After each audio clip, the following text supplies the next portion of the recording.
Assalamualaikum warahmatullahi wabarakatuh.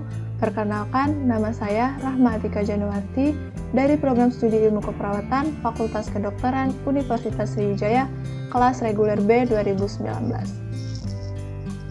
Baiklah, saya akan membahas mengenai Breast Cancer Awareness dan pemeriksaan payudara sendiri, atau SADARI.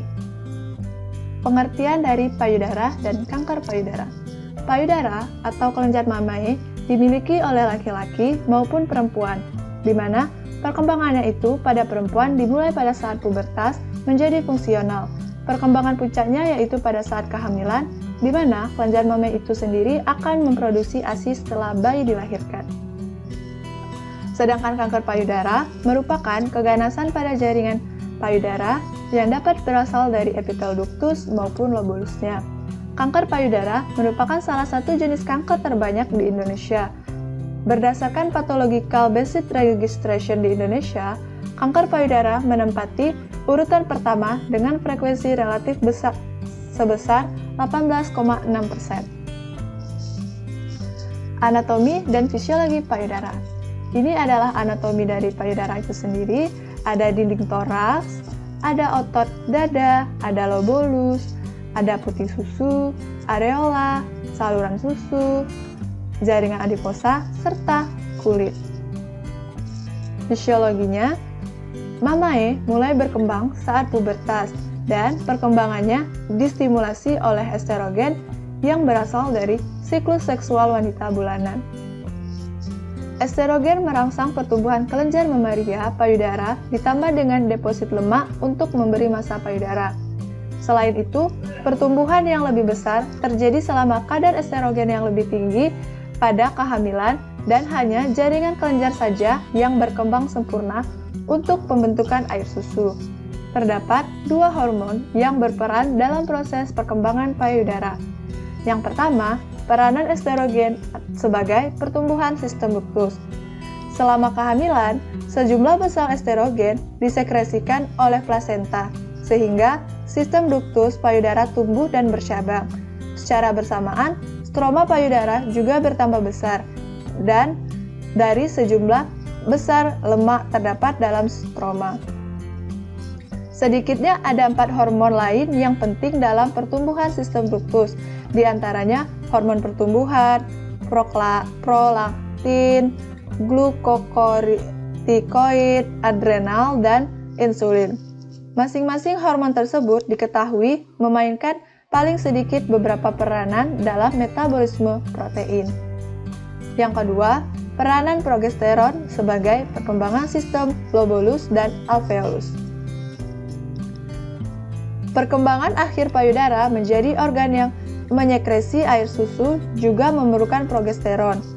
Sekali sistem ductus telah berkembang, progesteron bekerja secara sinergistik dengan estrogen, juga dengan semua hormon-hormon lain yang disebut di atas menyebabkan pertumbuhan lobulus payudara. Dengan pertunasan alveolus dan perkembangan sifat-sifat sekresi dan sel-sel alveoli, perubahan-perubahan ini analog dengan efek sekresi progesteron pada endometrium uterus selama pertengahan akhir-akhir siklus seksual wanita. Gejala kanker payudara ada 6. Yang pertama, adanya benjolan pada payudara yang dapat diraba dan biasanya mengeras. Yang kedua, perubahan bentuk dan ukuran kerutan pada kulit payudara sehingga menyerupai kulit jeruk. Yang ketiga, adanya cairan tidak normal berupa nanah, darah, cairan encer, serta ASI pada ibu yang tidak hamil. Yang keempat, adanya pembengkakan di salah satu payudara. Yang kelima, tarikan pada putih susu atau puting susu terasa gatal. Yang keenam, pada kanker payudara, stadium lanjut dapat timbul nyeri tulang serta pembengkakan lengan. Ciri-ciri kanker payudara ada 8. Yang pertama, perubahan ukuran atau bentuk payudara. Yang kedua, timbulnya kemerahan atau ruam di sekitar kulit atau di sekitar puting. Yang ketiga, cairan keluar sendiri dari puting susu. Yang keempat, pembengkakan di ketiak atau di sekitar tulang selangkah. Yang kelima, benjolan atau penebalan di payudara yang terasa berbeda dari sekitarnya. Yang keenam, perubahan tekstur kulit seperti kerutan atau lekukan mirip kulit jeruk. Yang ketujuh, puting masuk ke dalam atau berubah posisi atau bentuknya. Yang terakhir, terus merasa nyeri di sekitar payudara atau di ketiak. Nah, selanjutnya kita akan membahas mengenai apa sih sadari itu. Yuk, lakukan pemeriksaan payudara sendiri. Nah, sadari merupakan pemeriksaan yang mudah dilakukan oleh setiap wanita untuk mencari benjolan atau kelainan payudara lainnya. Hal terpenting adalah mengenali perubahan yang biasa terjadi dan tidak pada payudara. Sadari dilakukan secara rutin setelah menstruasi sekitar 1 minggu atau sebulan sekali. Sadari dapat mulai dilakukan pada yang pertama, wanita setelah menstruasi pertama atau menarche. Yang kedua, wanita yang sudah mengalami mati haid atau menopause. Yang ketiga, wanita berusia 40-50 tahun. Yang keempat, wanita yang memiliki faktor resiko. Ini adalah tujuan dan manfaat dari sadari. Tujuannya untuk mendeteksi sedini mungkin adanya kanker payudara, sehingga bisa dilakukan pengobatan sedini mungkin dan untuk menurunkan angka kematian akibat kanker payudara. Manfaatnya, untuk mengetahui secara dini adanya tumor atau benjolan pada payudara. Ini referensinya.